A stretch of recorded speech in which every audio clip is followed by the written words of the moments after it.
Good morning students, my name is Manoj Yadav. आज हम अपना लेक्चर अगेन कंटिन्यू करते हैं। लास्ट क्लास में हमने टू डायमेंशनल एरे को देखा। आज उसी टॉपिक को थोड़ा फर्दर और आगे बढ़ाएंगे और देखते हैं कि टू डायमेंशनल एरे के किस तरीके से आप प्रोग्राम में कन्वर्ट कर सकते हैं और क्या क्या उसके एक्स्ट्रा फीचर्स होते हैं। तो चलिए शुरू करते हैं अपना लेक्चर। तो सबसे पहले बच्चे, आपको ये लास्ट क्लास में याद होगा, हमने देखा था कि किस तरीके से टू डायमेंशनल एरे के अंदर एलिमेंट स्टोर होते हैं। ओके, आपको मैंने बताया था कि किस तरीके से इंडेक्स बनता है, एक मैट्रिक्स बनता है। मैट्रिक्स एक्चुअल में एक्सआर मैट्रिक्स मेमोरी के अंदर नहीं बनता, आपको ये ध्यान देने की बात है। बट आपके ये समझने के लिए बहुत इंपॉर्टेंट बात है कि आप इस तरीके से समझेंगे कि ऐसे मैट्रिक्स चलता है तो आप बात को समझ पाएंगे। पहली लोकेशन फॉर एग्जांपल 0 0, दूसरी 0 1, तीसरी 0 2, यानी जीरो थ्रो, ये जीरो, ये फर्स्ट, ये second, similarly zeroth, first and second. ऊपर वाला कॉलम्स को डिनोट कर रहा है, ये एक रिवीजन है। मैंने पहले ये सब चीज़ें बता दी हैं, मैं जस्ट आपका क्विक रिवीजन करा रहा हूँ। और यहाँ पे सब रोज डिनोट हो रही हैं, ठीक है, यहाँ पे सब रोज डिनोट हो रही हैं। अब एक और इम्पोर्टेंट बात,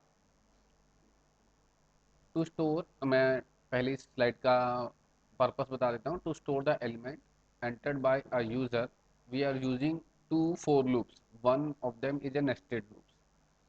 अगर आपको इंपॉर्टेंट पॉइंट है, अगर आपको टू डायमेंशनल एरे के अंदर एलिमेंट एंटर करवाने हैं with the help of a keyboard, तब आपको दो लूप की मदद हमेशा ही पड़ेगी, या आपको दो लूप्स की ज़रूरत है, चाहे आप ट्रैवर्स करें या टू डायमेंशनल एरे के अंदर एलिमेंट एंटर करें। The outer loops run from zero to first subscript and the inner loop run from zero to second subscript, यानी कि जो पहला जो लूप है वो आपका फर्स्ट सबस्क्रिप्ट के लिए रन करता है, इन शॉर्ट आप कह सकते हैं रो के लिए। और जो सेकेंड सबस्क्रिप्ट है, सबस्क्रिप्ट मतलब फॉर एग्जांपल ए एक एरे है जिसके डायमेंशन है 3 और 4। ओके, तो जो पहला लूप है वो पहले सबस्क्रिप्ट यानी कि रो के लिए वर्क करेगा, दूसरा फॉर लूप आपके कॉलम्स के लिए वर्क करेगा। तो इसके लिए सेकेंड फॉर लूप है और इसके लिए फर्स्ट फॉर लूप है। फर्स्ट फॉर लूप को आप आउटर लूप भी कहते हैं, फर्स्ट लूप मैं ऐसे लिख देता हूँ, और इसके लिए second loop. This way the order in which user enter the element would be, for example अगर एरे का नाम ए बी सी है तो इस तरीके से कह रहा है, क्योंकि आपका जो फर्स्ट एलिमेंट हो जाएंगे वो 0 0 0 1 0 2, जैसे कि मैंने यहाँ पे इस एग्जाम्पल में इस फिगर में एक्सप्लेन किया। Second element 1 0, then 1 1, then 1 2, then 2 0 2 1 and 2 2। ये लोकेशन हो जाएंगी हमारे मैट्रिक्स के अंदर। अब आपको इसी लोकेशन से, देखिए अगर आपको लोकेशन क्लियर है तब आप एरे के अंदर जो एलिमेंट हैं उनको इजीली एक्सेस कर पाएंगे। आपको समझ आ पाएगा कि आप किस नंबर को एक्सेस करना चाह रहे हैं या उस पर्टिकुलर इंडेक्स पे कौन सा डाटा हो सकता है। तो आपको इस इंडेक्सिंग पोजीशन को समझना एक इम्पोर्टेंट एस्पेक्ट है। सॉरी, चलिए थोड़ा सा इस प्रोग्रामिंग पॉइंट ऑफ व्यू से समझते हैं किस तरीके से हमने एक एरे बनाया, टू डायमेंशनल एरे जिसकी डायमेंशन है, जिसमें 5 रो है और 4 कॉलम है, ठीक है। तो सबसे पहले पर्पस क्या है इस प्रोग्राम का, ये बताने के लिए कि आप कीबोर्ड की मदद से यानी कि एंटर करके किस तरीके से टू डायमेंशनल एरे के अंदर एलिमेंट एंटर करा सकते हैं। अगेन इसके लिए हमने दो लूप्स का यूज़ किया। ये है हमारा आउटर लूप, ये है हमारा आउटर लूप, और जे वाला है हमारा, जे जे का मतलब है हमारा इंडेक्स नंबर, ठीक है। ये है हमारा नेस्टेड लूप, नेस्टेड लूप, या हम इसे कह सकते हैं इनर लूप। ब्रैकेट में लिख देता हूँ इनर लूप।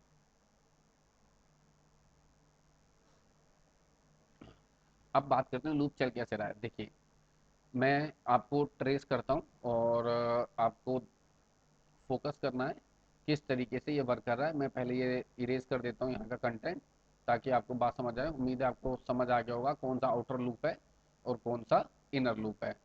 अब एक बार एरे में एलिमेंट एंटर कर लेते हैं और उसके बाद देखते हैं कि आपको कंसेप्ट और इजीली समझ आएगा और सारा पॉइंट क्लियर होगा। तो चलिए हमने ये इरेज कर लिया है।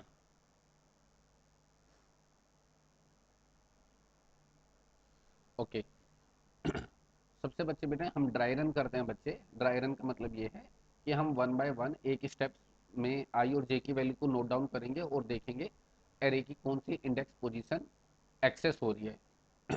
तो आप देखेंगे सबसे पहले आउटर लूप चल रहा है, वहाँ पे आई, ठीक है, और एक आई के लिए, दूसरा जे के लिए। मैंने दो पार्टीशन कर दिया यहाँ पे।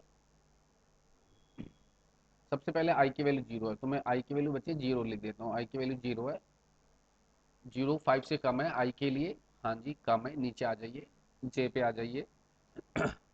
जे में अगेन जे की वैल्यू इनिशियलाइज होती है जीरो से, तो जे की वैल्यू क्या है जीरो, तो जीरो लगा दिया। जीरो फोर से कम है, जवाब आता है हाँ जीरो फोर से कम है, नीचे आ जाइए। कहता है enter the value for A B C, आप एंटर करिए, ठीक है।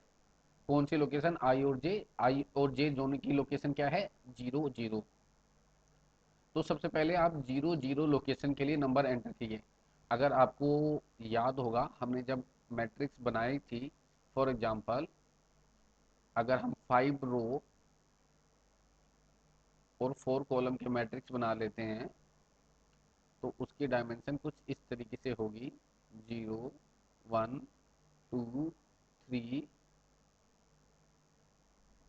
फोर, और आपके कॉलम्स हैं one two zero one two three, ये आपके कॉलम्स हो गए। अब सबसे पहली लोकेशन है जीरो जीरो, तो ये वाली मैं यहाँ पे एलिमेंट लिख देता हूँ जीरो जीरो।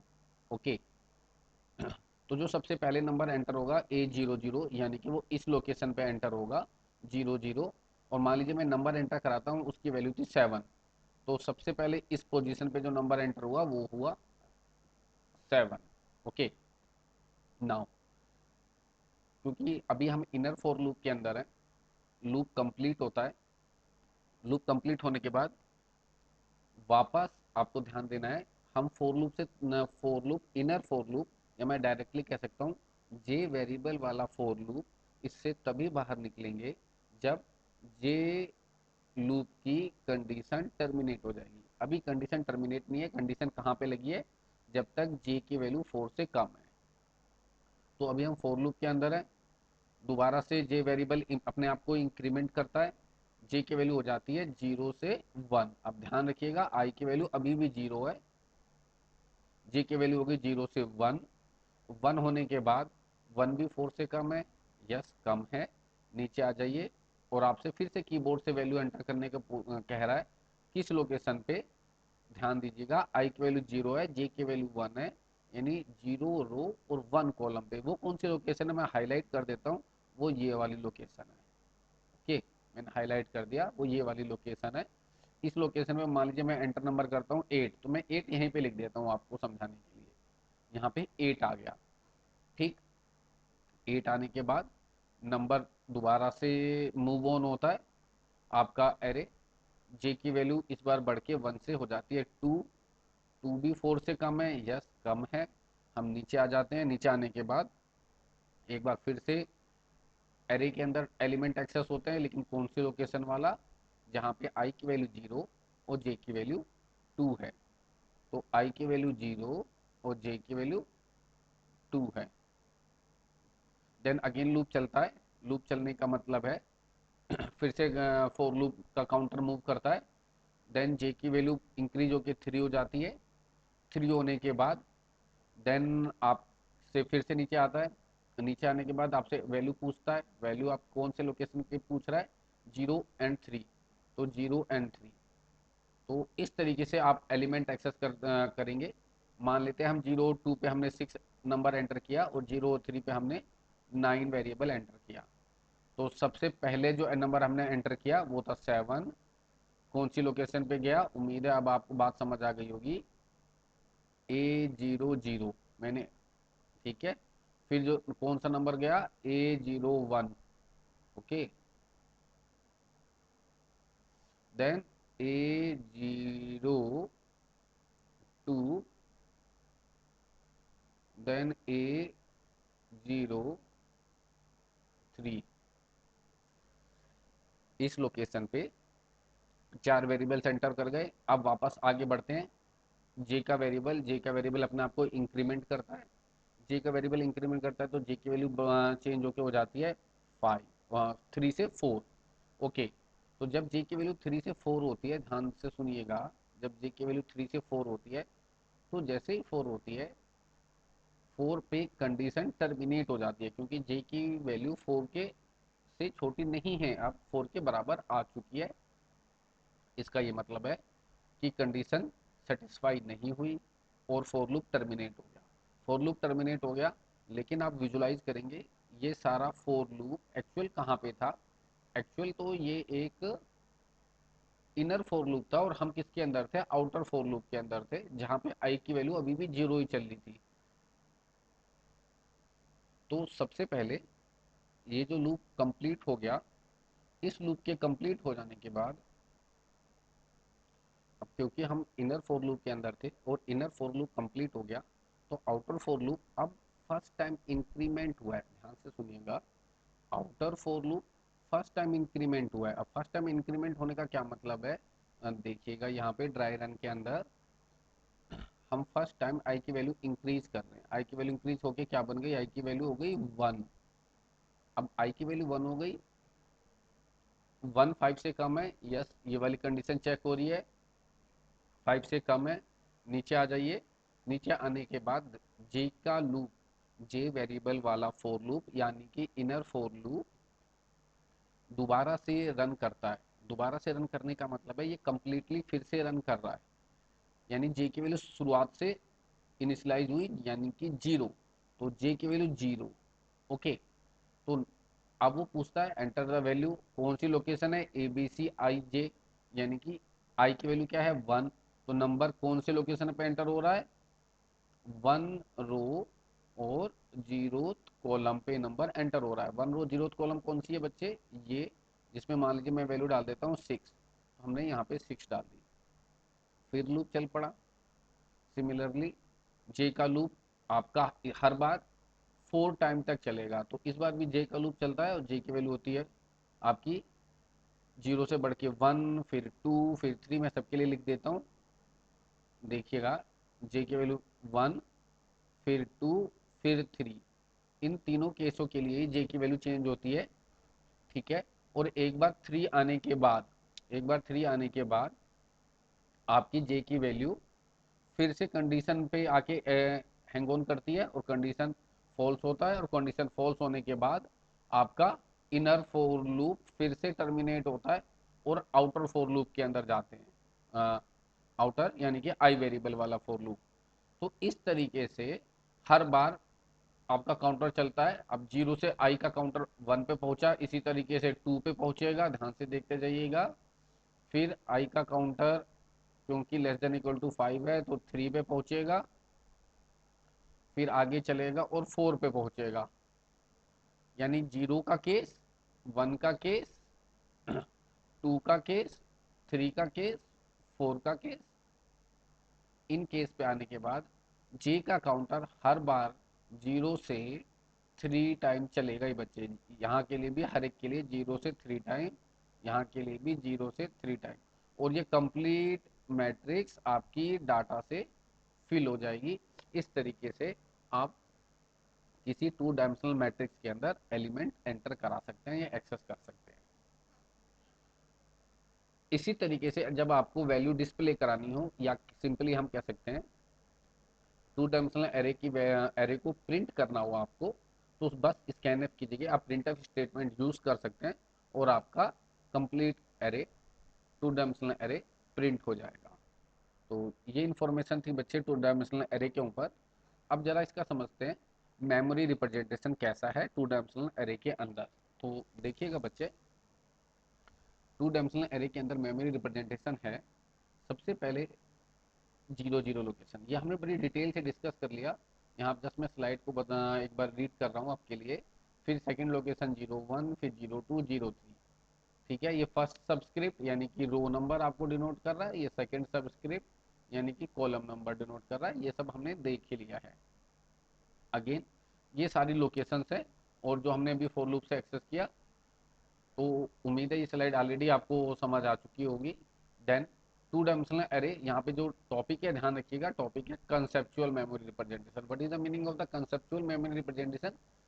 कि ये सिर्फ आप समझने के पॉइंट ऑफ व्यू से अपने दिमाग के अंदर नोट डाउन कर सकते हैं कि ऐसा मैट्रिक्स मेमोरी में बनता होगा। एक्चुअल में ऐसा मैट्रिक्स नहीं बन रहा है, ठीक है, बट आप समझेंगे और समझने में कोई दिक्कत नहीं है, क्योंकि एक्चुअल में आप ऐसे समझ के इजिली एलिमेंट को लोकेट कर सकते हैं एरे के अंदर, मेमोरी के अंदर। लेकिन एक्चुअल में कोई भी मैट्रिक्स डायमेंशन, रो और कॉलम्स की डायमेंशन हमारे मेमोरी एरिया में क्रिएट नहीं होता है। ठीक है, वहां पे कैसा होता है ये अभी आगे स्लाइड में बताऊंगा। क्योंकि ये सिर्फ एक कंसेप्ट था हमारे समझने के लिए, इसलिए इसका नाम है कंसेप्चुअली। तो यहाँ पे लिखा भी है, here my array abc 5 4 which can be conceptually viewed as a matrix of 5 rows and 4 columns. Point to note here is that subscript start from 0, which means abc 0 0 would be the first element of the array. इस तरीके से हमने इसे understand किया। Now अब जो topic है, topic का नाम है एक्चुअल एक्चुअल मेमोरी रिप्रेजेंटेशन। यानी कि एक्चुअली तो मेमोरी में इस तरीके से नंबर असाइन होता है। अब ये कैसे होता है तो ध्यान से समझिएगा। सिक्वेंसली, जैसे कि एरे के केस में मैंने आपको बताया था, 1 by 1, एक के बाद एक सिक्वेंसली एरे के तरह ही 2D एरे के भी एलिमेंट सिक्वेंसली मेमोरी के अंदर स्टोर होते हैं। मेमोरी को बिल्कुल नहीं, अगर मेमोरी के पॉइंट ऑफ व्यू से बात करें तो मेमोरी को तो इनफैक्ट पता भी नहीं चलेगा कि आपने 1 डायमेंशनल स्टोर किया है या 2 डायमेंशनल एरे, यानी कि उसके लिए दोनों का रिप्रेजेंटेशन सेम है। अब वो कैसे अलग करता है, एग्जाम्पल के तौर पे मान लीजिए एक एलिमेंट है ABC 01 जिसकी लोकेशन ये है 82206। नेक्स्ट एलिमेंट 4 बाइट के कंसिडर करते हुए साइज, नेक्स्ट एलिमेंट 82210 देन 14। देखिए 03 आने के बाद नया नंबर उसके बाद से, यानी कि नया रो, यहाँ पे रो चेंज हो गई, यहाँ पे 0th रो चल रही थी, यहाँ पे जो रो आ गई वो फर्स्ट रो हो गई एक तरीके से, फर्स्ट रो, और लास्ट तक आते आते आपके लिए 4th रो आ गई। ठीक है, और इसे 4th रो को आप एरे के केस में कह सकते हैं 5th रो भी, क्योंकि एरे का इंडेक्स 0 से स्टार्ट हो रहा है। Now array is of integer type, so each element would use 4 byte. अब ये 4 बाइट मैंने आपको पहले भी कई बार बताया है, डिपेंड करता है आपका कंपाइलर कौन सा है। जिस टाइप का कंपाइलर होगा, हर एक कंपाइलर अपने अपने डाटा टाइप का साइज उस कंपाइलर के लिए अलग से प्री डिफाइंड होता है। और हम जनरली मान के चल रहे हैं इस केस में एरे का साइज, इंटीजर का साइज 4 बाइट है। अब बात करते हैं नेक्स्ट पॉइंट की। The addresses are generally represented in hexadecimal forms. Okay, 82006 आपको एक नंबर लिख रहा है, आपको समझ भी आ रहा होगा, पर ये आपको समझाने के लिए एक्चुअल में ये एक हेक्साडेसिमल रिप्रेजेंटेशन है। This diagram shows them in integer just to show you the element are stored in a continuous location। खाली ये बस आपके दिमाग को के कंफ्यूजन को दूर करने के लिए सिंप्लिसिटी से लिखा गया है। ओके, ताकि आपको मिसकंसेप्शन ना बनाए। Now so that you can understand that the address Difference between each element is equal to the size of one element, that is integer size 4. For better understanding, सीधा programme, हम पहले इसको algorithm की बात करते हैं और प्रोग्राम पे अभी वापस आएंगे. Now algorithm to insert element in an array. Get the element value which need to be inserted. अब ये किस चीज़ का एल्गोरिथम है? ये है एल्गोरिथम आपके एरे के अंदर एलिमेंट इंसर्ट करने का. मैं आपको ये बता दूं, इसका प्रोग्राम हमने ऊपर डिस्कस किया हुआ है. तो ये प्रोग्राम और या 2D एरे का टॉपिक यहाँ पे कंप्लीट होता है. अब हम बात कर रहे हैं एरे की. वापस हम एरे पे आ रहे हैं और हम बेसिकली एरे के अंदर हम बात कर रहे हैं दो इंपॉर्टेंट ऑपरेशंस की. पहला ऑपरेशन हम डिस्कस कर रहे हैं, उसका नाम है इंसर्शन.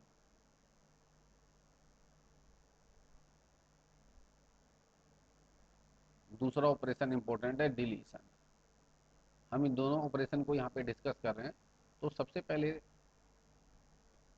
आप एक कंसेप्ट देखिएगा और आपको समझ आएगा कि अभी हमें करना क्या है. पहले मैं एक बार आपको डिटेल से बता दूं. आपके पास एक एरे गिवन है. मान लीजिए ये एक एरे है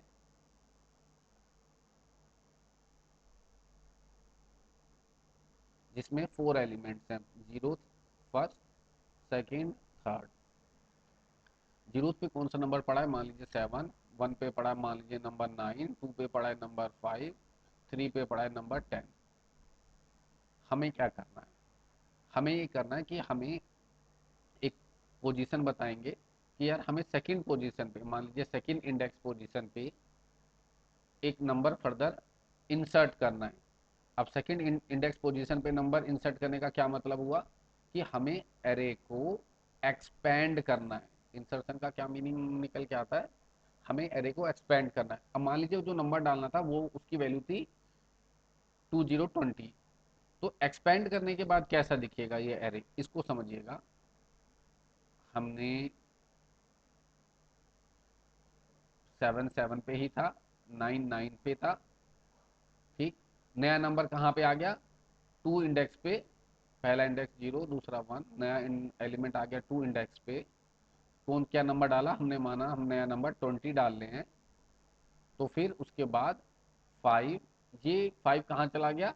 आगे चला गया रेल के डब्बे की तरह. किस इंडेक्स पे है? अब ये 3. Then last number 10. किस इंडेक्स पे है? 4. तो एक्चुअल में क्या कर रहे हैं हम? हमने एक एरे बनाया, फिर यूजर से पूछा और किस पोजीशन पे नया एलिमेंट इंसर्ट कराना चाहते हैं. हमने कहा हम, सॉरी थोड़ी सी तबीयत ठीक नहीं है, हम सेकंड पोजीशन पे एलिमेंट इंसर्ट कराना चाहते हैं. तो एक्चुअली में आप प्रोग्रामिंग कंसेप्ट को थोड़ी देर के लिए दिमाग से साइड कर दीजिए और फोकस करिए कि यार एक एरे है, एरे के अंदर 4 एलिमेंट हैं मान लीजिए, और हमें बीच में एलिमेंट इंसर्ट कराना है. तो एक जनरल अप्रोच क्या होगी? अगर आप देखिए जनरल अप्रोच या सिंपलिसिटी से लॉजिक अपना एक बार बिल्ड कर सकते हैं तो लॉजिक को इजीली कन्वर्ट कर सकते हैं किसी भी प्रोग्रामिंग लैंग्वेज के अंदर. तो लॉजिक क्या था यहाँ पे? लॉजिक ये था कि हम वन बाय वन सभी नंबर्स को पुश करें. किस तरफ? राइट हैंड डायरेक्शन की तरफ, यानी कि इस डायरेक्शन में, इस वे में डायरेक्शन में पुश करें. कहाँ से पुश करें? जहां से मुझे नंबर इंसर्ट कराना है नया. वो नंबर किस पोजीशन पे आ रहा था? टू पोजीशन पे. तो टू पोजीशन से लेके मुझे राइट हैंड साइड पे वन एलिमेंट का स्पेस क्रिएट करना है, इसलिए मैं number one by one push करूंगा. तो उम्मीद है आपको जनरल फिनोमिना समझ आया होगा, जनरल आइडिया समझ आया होगा. अब बात करते हैं एल्गोरिथम की. तो algorithm to insert an element in an array. सबसे पहले क्या काम कर रहे हैं? स्टेप वन पे get the element value which need to be inserted. आप सबसे पहले वो नंबर तो एंटर करिए जिसको आप एरे के अंदर इंसर्ट करना चाहते हैं. जैसे कि हमने अपने केस में 20 को इंसर्ट किया. ओके. देन सेकेंड पोजीशन पे आपको, सेकेंड स्टेप पे आपको पोजीशन पूछी गई है कि जो आप नंबर भाई इंसर्ट करना चाहते हैं वो किस पोजीशन पे जाए, यानी कि एरे की किस इंडेक्स पोजीशन पे जाए. हमारे केस में हमने एरे की जिस इंडेक्स पोजीशन पे उसे डलवाया, फॉर एग्जांपल वो थी 2. Now check whether the position value is valid और नॉट। अब इस लाइन का क्या मतलब है? इस लाइन का मतलब यह है कि आपसे पूछा गया है कि आप किस पोजीशन पे नंबर एंटर करना चाहते हैं, और अभी एरे की जो इंडेक्स है वो रेंज कर रही है 0 से 3 के बीच में। तो इंसर्ट करने के लिए आपको 0 से 3 के बीच की ही कोई वैलिड वैल्यू डालनी पड़ेगी। अगर आप इससे वैल्यू डालते हैं, मान लीजिए आप कहते हैं मैं इंडेक्स नंबर 8 पे वैल्यू इंसर्ट करना चाहता हूं, तो आप ध्यान से विजुलाइज करेंगे इंडेक्स नंबर 8 है ही नहीं इस एरे के लिए, तो यानी कि ये वैलिड पोजीशन नहीं है। तो आपके लिए सबसे पहले समझने वाली बात है कि एक वैलिड पोजीशन होनी चाहिए। Next, point 4, if it is valid, अगर ये वैलिड पोजीशन है तब क्या करना है? शिफ्ट ऑल एलिमेंट, आपको सभी एलिमेंट शिफ्ट करना है फ्रॉम लास्ट इंडेक्स क्या था हमारा 3 टू पोजीशन इंडेक्स बाय 1। कैसे? हर एक एलिमेंट को एक इंडेक्स शिफ्ट करना है राइट हैंड साइड में। किस डायरेक्शन में? राइट डायरेक्शन में। तो जैसे कि 3 यहाँ पे शिफ्ट होकर 4 की जगह पे चला गया, 2 शिफ्ट होकर 3 पे जगह पे चला गया। इस तरीके से आपको 1 बाय 1 एरे की इंडेक्सिंग या एरे के एलिमेंट को शिफ्ट करने हैं राइट हैंड साइड के डायरेक्शन में। अगर आपने से जो पोजीशन, आप जिस पोजीशन पे नंबर एंटर कराना चाहते हैं वो वैलिड पोजीशन ही नहीं है, तो बात वहीं पे खत्म हो गई। चलिए इसको एग्जांपल से देखते हैं बच्चे। एक एग्जांपल से इसने ऑलरेडी एक्सप्लेन किया। एक हमने एरे बनाया जिसका साइज 5 लिया, इसके अंदर एलिमेंट थे 10, 20, 30, 40, 50। आपसे पूछा गया कौन सा एलिमेंट डलवाना चाहते हैं, आप कहते हैं मैं 100 एंटर कराना चाहता हूँ। फिर आपसे पूछता है किस पोजीशन पे डलवाना चाहते हैं, 2 पे डलवाना चाहते हैं। तो आप देखिए 0, 1, 2, अब 2 पोजीशन पे नया नंबर 100 आ गया। नेक्स्ट नंबर 3, 4 और 5 नेक्स्ट इंडेक्स ये हैं। इस तरीके से ये एक जनरल एग्जाम्पल है ताकि और बेहतर आपको क्लियर अंडरस्टैंडिंग समझ आए। चलिए इस पिक्चर को अंडरस्टैंड करते हैं, इसको समझते हैं। अगेन एक एरे बनाया हुआ है, ये स्टार्टिंग पोजीशन है आपके एरे की 1, 25, 78, 30। ओके, हमें इंसर्ट कराना है 100 एट पोजीशन 2। तो ये है वो पोजीशन जिस पे आपको बेसिकली नया नंबर इंसर्ट कराना है। तो सबसे पहले क्या किया आपको दिखा रहे हैं, राइट हैंड साइड पे शिफ्टिंग की गई। तो 4 चला गया एक नई लोकेशन 5 पे। अब मैं एलिमेंट से बताता हूँ, आपको ज़्यादा अच्छे समझ आएगा। 30 पहले 4 पे था, अब 30 को जाना है 5 पे। देन 78 जो पहले 3 इंडेक्स पे था उसको एक्चुअल में जाना है 4 इंडेक्स पे। देन 5 जो कि 2 इंडेक्स पे था उसको एक्चुअल में जाना है 3 इंडेक्स पे। वो नया एलिमेंट 100 आ जाएगा ओल्ड इंडेक्स 2 पे। और इस तरीके से शिफ्टिंग होने के बाद, इंसर्ट होने के बाद आपका एरे एक नया एरे कन्वर्ट हो जाएगा।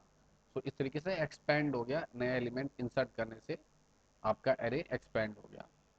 चलिए ये था इंसर्शन का प्रोसीजर। आप बात कर लेते हैं डिलीशन के प्रोसीजर की भी।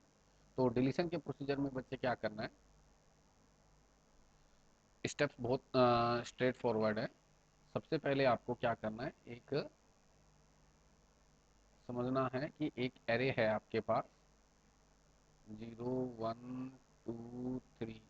कोई नंबर एंटर कर देते हैं, मान लीजिए इसमें 7, इसमें 9, इसमें 6, इसमें 3।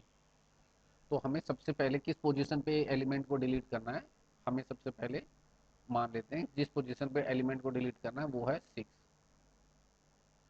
तो आपको क्या करना है, मान लीजिए इस एलिमेंट को डिलीट कर दिया, मैं मान लेता हूँ आपने इस नंबर को डिलीट कर दिया। सबसे पहले तो आपसे पूछा जाएगा कि आप किस नंबर को डिलीट करना चाहते हैं या किस इंडेक्स पोजीशन के नंबर को डिलीट करना चाहते हैं। देखिए अगर आपसे ये पूछा जाता है कि किस नंबर को इंसर्ट करना चाहते हैं, मान लीजिए मैं आपसे कहता हूँ कि आप 6 को अपने एरे से डिलीट कर दीजिए। तो अगर आपसे इस तरीके से पूछा जाता है, आप लॉजिक इस तरीके से बिल्ड करते हैं कि आपसे पहले नंबर पूछा जाए, तो आपको वो नंबर पहले एरे के अंदर लोकेट करना पड़ेगा, सर्च करना पड़ेगा। सर्च करने के बाद आप उस नंबर को देन डिलीट कर सकते हैं। दूसरा एक और तरीका है, अगर आपका मैकेनिज्म इस तरीके से है कि आपसे पूछा जाता है कि आप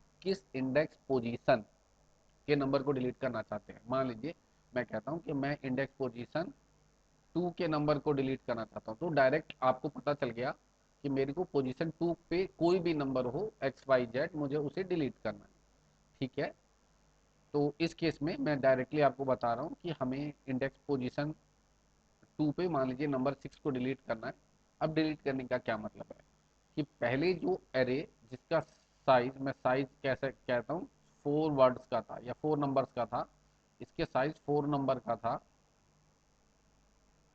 अब डिलीट होने के बाद इसका साइज क्या हो जाना चाहिए, इसका साइज 3 नंबर्स का हो जाना चाहिए, यानी कि इसमें 3 नंबर्स रह जाने चाहिए। तो यानी कि एरे श्रिंक हो गया। श्रिंक होने का मतलब ये है कि देखिए यहाँ पे ये एरे था 7 9, 6 डिलीट हो चुका है, अब नया नंबर आ गया 3। तो इस तरीके से एलिमेंट श्रिंक हो गया। अब श्रिंक होने का क्या लॉजिक है, इसका लॉजिक समझिएगा। पहले मैं आपको लॉजिक बताता हूँ। जब आप 6 को डिलीट करने को कहते हैं तो जितने भी नंबर्स राइट हैंड साइड में है, जैसे कि अभी राइट हैंड साइड में सिर्फ एक ही नंबर है 3, जितने भी नंबर राइट हैंड साइड में हैं जो नंबर डिलीट हुआ है, वो सभी नंबर जब तक कि एरे एंड नहीं हो जाता तब तक लेफ्ट हैंड साइड की तरफ मूव करेंगे। जैसे ये जो 3 किस तरफ मूव कर गया, लेफ्ट हैंड साइड की तरफ मूव कर गया, वो सभी नंबर लेफ्ट हैंड साइड की तरफ मूव करेंगे बाय 1 पोजीशन, एक पोजीशन आगे जाएंगे। क्यों? क्योंकि एक ही नंबर डिलीट हुआ है। तो इस तरीके से आप उस गैप को फिल, जो गैप हुआ था, गैप को फिल कर पाएंगे। चलिए अब एल्गोरिथम की बात करते हैं। एल्गोरिथम कहता है find the given element in the given array and note the index. आप सबसे पहले find the given element in the given array and note the index. आपको सबसे पहले आप उस एलिमेंट को ढूंढिए या एलिमेंट को एंटर कीजिए और उसको एरे के अंदर लोकेट कीजिए और उसके इंडेक्स को भी नोट डाउन कर लीजिए। कहता है अगर if the element is found, आप जो भी नंबर ढूंढ रहे हैं अगर वो एरे के अंदर है, shift all the element from index plus 1 by 1, यानी कि आपको मूव करना है हर एक index by 1 position and position to the left. किस डायरेक्शन में, मैंने आपको बताया लेफ्ट डायरेक्शन के लिए। Then reduce the array size by 1। इस तरीके से आप एरे का साइज एक एलिमेंट रिड्यूस कर पाएंगे। थर्ड पॉइंट है अगर एलिमेंट आपको नहीं मिलता है, otherwise print element not found. Element है ही नहीं तो ऑब्वियस सी बात है एलिमेंट नोट फाउंड। इस तरीके से इस एल्गोरिथम, ये एक जनरलाइज अप्रोच है जिस तरीके से आप एरे के अंदर कोई पर्टिकुलर एलिमेंट डिलीट कर सकते हैं। अब एग्जाम्पली, जैसे कि एक एग्जाम्पल हमने समझाया, एग्जाम्पल सेल्फ अंडरस्टैंड कर रहा है। पहला पॉइंट 1 2 25 78 एंड 30। आपको जो नंबर डिलीट करना है वो है 78। 78 डिलीट करने के बाद नया नंबर आ गया 125 एंड 30। तो ऑब्वियस सी बात है, अब ये कैसे करना है ये हमने एल्गोरिथम में इसका एक फ्लो देख ही लिया है। अब एग्जाम्पल से मैं आपको एक्सप्लेन कर देता हूँ। देखिए एग्जाम्पल भी अगेन बहुत ही सिंपल है। जो हमने भी बात करी, एक एरे बना हुआ है, then first location, zeroth location पे 1, देन 20, देन 5, देन 78 एंड 30, ये ओरिजिनल एरे है। आपसे पूछता है now remove the element 20 from the array. आपसे कहा गया 20 को रिमूव कर दीजिए। अब रिमूव करने का क्या मतलब है, आप इसको जब डिलीट कर देंगे तो ये सारे नंबर्स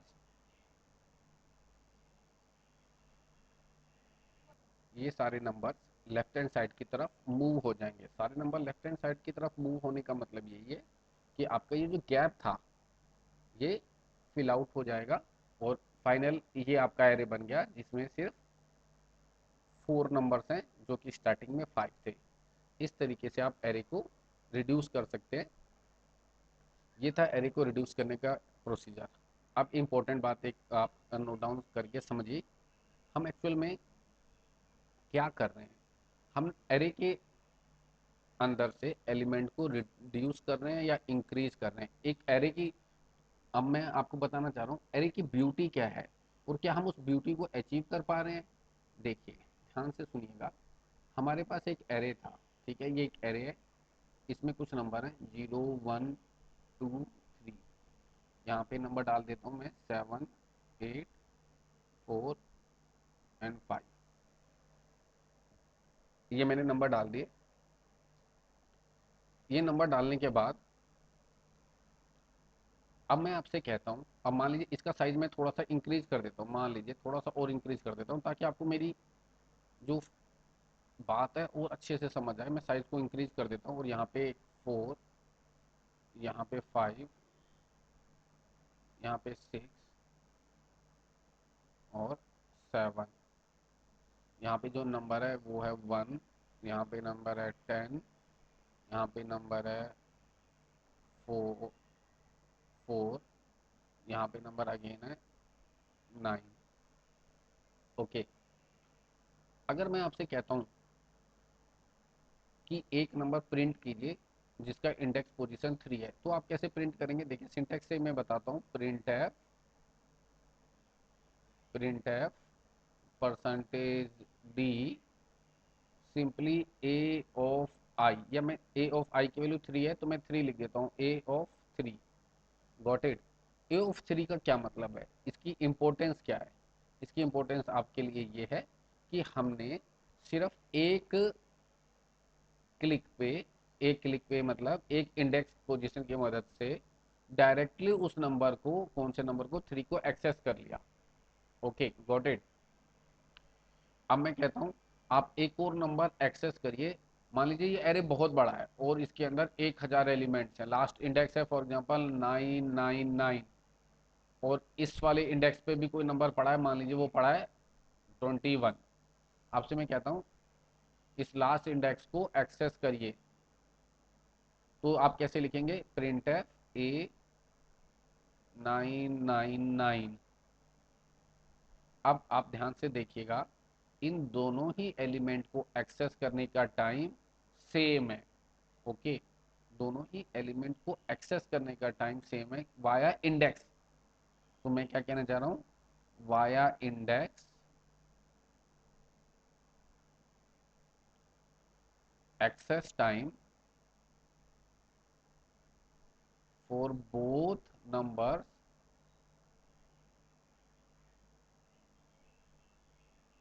आर सेम। ठीक है, यानी कि ये इसकी ब्यूटी है। एरे की ब्यूटी कहाँ पे है बच्चे, ध्यान से समझिएगा। एरे की ब्यूटी है उसकी इंडेक्स में। ब्यूटी है ये, इसकी ब्यूटी है, यानी कि इसका की पॉइंट है। लेकिन अगर मैं आपसे कहता हूँ कि यार एक नंबर बीच में से डिलीट कर दीजिए, यानी कि मान लीजिए 5 को डिलीट कर दीजिए, आप देखिएगा कितनी दिक्कत आ रही है मुझे। या ये इसका ड्रॉबैक है, मैंने जैसे 5 को डिलीट करता हूँ तो मुझे 4 से लेके 999 तक के पोजीशन के सभी नंबर्स को लेफ्ट हैंड साइड पे मूव ऑन कराना पड़ रहा है। बॉस, क्या ये ड्रॉबैक नहीं है? ये बहुत बड़ी ड्रॉबैक है। क्यों? क्योंकि इस वजह से अब मान लीजिए ये इस एरे के अंदर 1 लाख एलिमेंट होते हैं, तो मुझे एक नंबर डिलीट करने के लिए सारे के सारे एरे को लेफ्ट हैंड साइड में रिड्यूस करना पड़ता। अब उसी तरीके से अगर मैं मान लीजिए 4th पोजीशन पे कोई नंबर, नया नंबर इंसर्ट कराना चाहता हूँ इस लोकेशन पे, तो अगेन मुझे उस लोकेशन के बाद के सभी नंबर्स को राइट हैंड साइड की तरफ एक्सपेंड करना पड़ेगा। दैट्स अ बल्कि टास्क। What the mean? इसका मतलब ये है कि कुछ ऑपरेशन के लिए एरे बहुत ही सूटेबल है। ठीक है, जैसे कि आप डायरेक्टली किसी एलिमेंट को एक्सेस कर सकते हैं, फॉर लूप की मदद से पूरा का एरे एक्सेस कर सकते हैं। इन ऑपरेशन के लिए आपको बहुत ही इजी होगा एरे के साथ। बट अगर आप इंसर्शन एंड डिलीशन करते हैं तो ये और दोनों ही ऑपरेशन इजीली सपोर्टेड नहीं है एरे के लिए। अब इसका सॉल्यूशन क्या है? इसका सॉल्यूशन ये है कि आपके पास कोई ऐसा स्ट्रक्चर होना चाहिए जिसमें आप इजीली नंबर्स को फिट कर सकें। अब ऐसे स्ट्रक्चर कैसा हो सकता है? अगर आपको याद होगा या आप रिकॉल करेंगे, आपने ट्रेन जरूर देखी होगी। अब डेली लाइफ में मान लेते हैं कि ये एक ट्रेन है। ट्रेन का हर एक कंपार्टमेंट दूसरे कंपार्टमेंट से कनेक्टेड है। ठीक है, हर एक कंपार्टमेंट दूसरे कंपार्टमेंट से कनेक्टेड है। अब मान लीजिए एक नया नंबर इंसर्ट करना है, तो नया नंबर इंसर्ट करना है तो बहुत इजीली, मान लीजिए इसका नाम 1 है 2 है 3 है और मुझे यहाँ पे एक नया नंबर इंसर्ट करना है, तो मुझे बस क्या करना है, इस जगह पे सिर्फ एक लिंक तोड़ना है और एक नया बॉक्स 4 यहाँ डाल देना है और ये लिंक यहाँ हटा के ये कनेक्शन रिमूव करके यहाँ पे कनेक्शन बना देना है, इजी।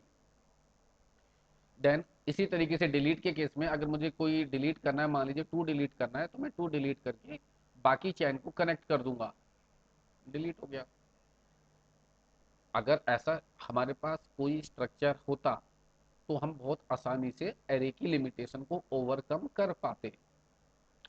तो इन फ्यूचर डाटा स्ट्रक्चर्स के लेक्चर्स में हम डिस्कस करेंगे क्या वाकई ऐसा कोई टेक्नोलॉजी है या क्या ऐसा कंसेप्ट अवेलेबल है जिससे हम एरे की लिमिटेशन को रिड्यूस कर पाए या कि डिलीट कर पाए या हटा पाए, तो या ओवरकम कर पाए। So let's wait for our next lecture, next series data structure. हम उसमें इस बेहतरीन कॉन्सेप्ट को रिवोक करेंगे और लर्न करेंगे। तब तक के लिए tata, bye bye, take care.